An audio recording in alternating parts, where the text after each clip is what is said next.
I cut off my adoptive parents after discovering they were paid to raise me and found my real family. I'm Sarah, 22 years old, and I recently found out something that has completely changed my life.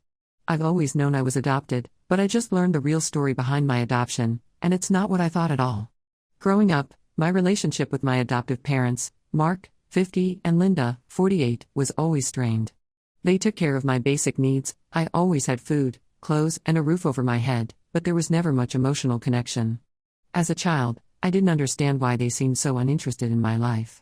They rarely came to my school events, never put my artwork on the fridge, and generally seemed disconnected from what I was doing. I tried really hard to get their approval. I worked to get the best grades I could, joined every after-school activity possible, and even started helping around the house more than most kids my age. I thought if I was the perfect daughter, they'd finally show me some affection. But no matter what I did, Mark and Linda remained distant. When I was 16, I overheard an argument between them that confused me. Linda was yelling about how they shouldn't have taken the deal and that I was more trouble than I was worth. When I asked them about it later, they dismissed it as nothing important, just adult stuff I wouldn't understand. Last month, everything changed. I was helping my grandmother, Rose, 75, clean out her attic when we found a box of old papers. In it was a folder with my name on it. Inside were adoption documents I'd never seen before. As I read through them, I learned the truth about my adoption. My birth mother, Megan, was only 18 when she had me. She was struggling and couldn't take care of a baby, but she didn't want to give me up completely. That's when Mark and Linda, who knew Megan's parents, got involved. They agreed to adopt me, but there was a catch: they would be paid every month to raise me until I turned 18. Finding this out was incredibly painful. All these years, I thought they had chosen to adopt me because they wanted a child to love. Instead, it seemed like I was just a source of income for them. It explains so much about how they treated me growing up: the lack of affection, the constant complaints about how expensive it was to raise me, their general disinterest in my life. I confronted Mark and Linda with what I'd found. Their reaction made everything worse. Instead of apologizing or trying to explain, they got defensive. Mark said they had done me a favor by taking me in when no one else would. Linda complained about how hard it had been to raise someone else's child. Neither of them seemed to care about how their revelation had affected me. I couldn't stay in that house anymore after that. I packed up my things and moved in with my grandmother. Rose was shocked when she learned what had happened. She's been incredibly supportive, giving me a place to stay and helping me deal with all of this new information. Now, I'm not sure what to do. Part of me wants to cut off all contact with Mark and Linda. They were never really parents to me, just people who were paid to take care of me. But another part of me feels guilty about the idea of cutting them off completely. They did raise me, even if it was for money. I keep wondering if I'm overreacting or if my feelings are justified. I'm also thinking about trying to contact my birth mother, Megan. She would be about 40 now.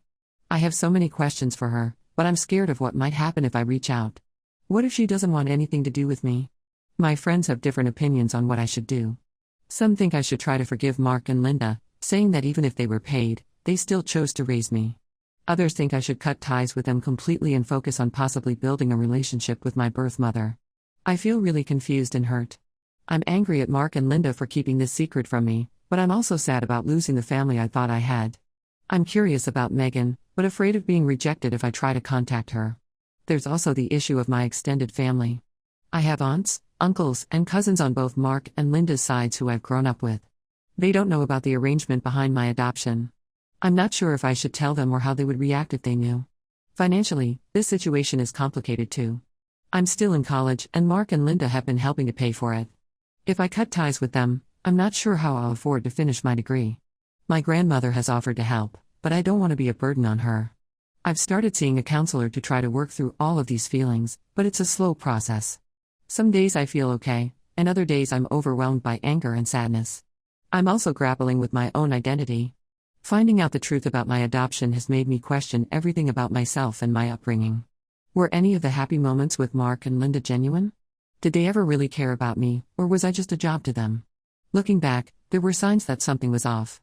The way they always emphasized how much they were sacrificing to raise me, their reluctance to talk about my adoption, their lack of interest in helping me find my birth parents when I expressed curiosity as a teenager.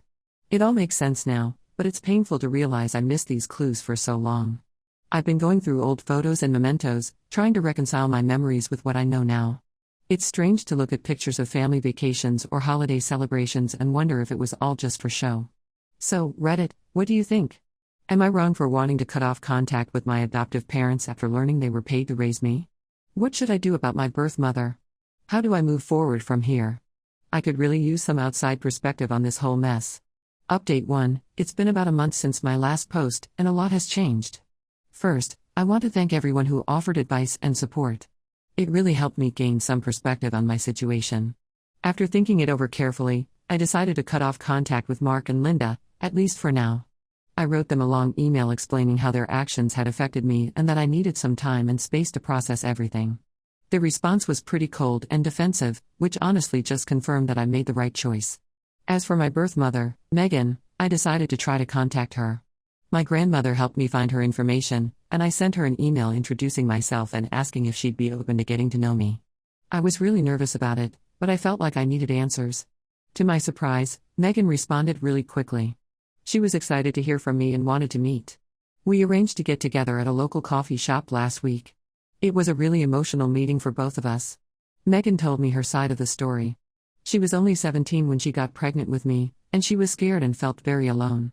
Her parents, my biological grandparents, were embarrassed about her pregnancy and pushed hard for her to give me up for adoption. When Mark and Linda offered to adopt me but said Megan could stay in touch, it seemed like the best option. But after the adoption was finalized, Mark and Linda gradually cut off all contact with Megan. They moved to a different town and changed their phone numbers. Megan tried to find us for years but couldn't. She was really upset about it and went through a long period of depression. Learning about this made me even more upset with Mark and Linda. They didn't just lie to me, they also broke their promise to Megan. It was clear that they were only interested in the money they were getting. Since our first meeting, Megan and I have been talking regularly. She's married now and has 2 kids, who are technically my half-siblings. They've all been really welcoming and want to get to know me. It's a lot to take in, but in a good way. There have been some financial challenges since I cut ties with Mark and Linda. They were still helping to pay for my college expenses. My grandmother offered to help out, but I didn't want to put that burden on her. Megan and her husband stepped in and offered to help cover my remaining college costs. I was hesitant at first, but they insisted. They said they wanted to make up for lost time. I'm still working through all of my feelings about this situation. I've continued seeing a counselor, which has been really helpful. We've been talking a lot about my feelings of abandonment and betrayal, and how to build healthy relationships moving forward. One unexpected outcome of all this is that I've gotten closer to my grandmother, Rose. She's been incredibly supportive throughout this whole process. We've been spending a lot more time together, and she's shared stories about my childhood that have helped me see things in a new light. I've also had to deal with questions from other family members and friends who don't understand why I'm not talking to Mark and Linda anymore. I've been honest with those closest to me, but it's been challenging to decide how much to share with others. There have been some difficult moments. Birthdays and holidays have been especially hard. It's strange not to have any contact with the people who raised me, even if our relationship was never great. But I'm working on creating new traditions and focusing on the positive relationships in my life. I've also been doing a lot of thinking about what family really means. Is it just about blood relations or legal documents?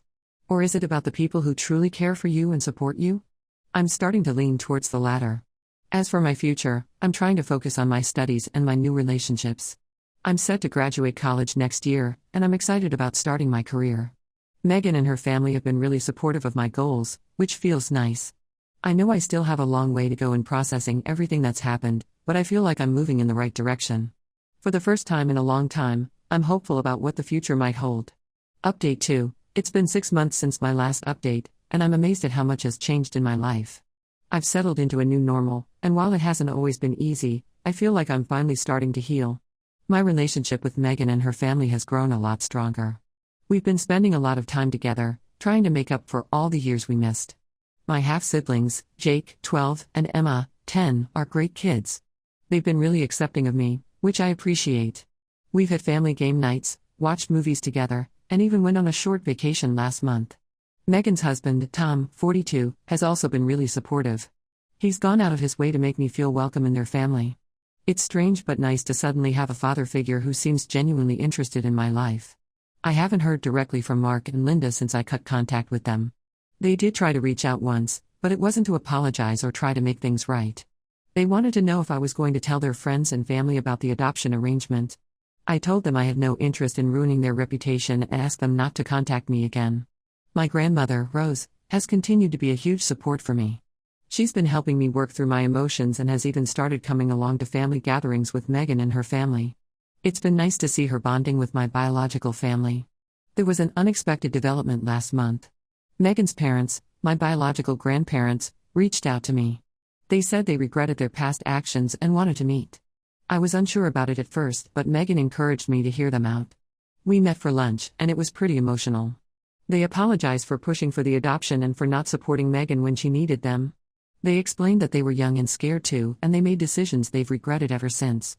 While I'm not ready for a close relationship with them yet, I appreciated their honesty. As for me, I'm doing better. I'm doing well in my studies and I've started an internship in my field. The support from my new family has been really helpful, both emotionally and financially. I'm starting to feel like I belong somewhere, which is new for me. I still have moments where I feel angry or sad when I think about my childhood with Mark and Linda, but those moments are becoming less frequent. I'm trying to focus on the present and the future, rather than dwelling on the past. Thank you all for your support throughout this process. It's been a difficult journey, but I finally feel like I'm on solid ground. Update 3. A year has passed since my initial post, and I'm surprised by how far I've come. I graduated from college last month, which was a really emotional day. Megan, Tom, Jake, Emma, my grandmother Rose, and even my biological grandparents were all there to support me. It felt strange but wonderful to have so much genuine support around me. I found a job in my field, and I'm excited to start this new phase of my life. Megan and Tom offered to help me find an apartment, but I've decided to stay with my grandmother Rose for a bit longer. We've become very close over the past year, and I want to spend more time with her. I haven't had any direct contact with Mark and Linda since that last attempt to reach out. I did hear through some mutual acquaintances that they've been telling people I abandoned them after they lovingly raised me for years. It was frustrating to hear that they're still not being honest about the situation, but I've realized that their opinions don't affect me as much anymore.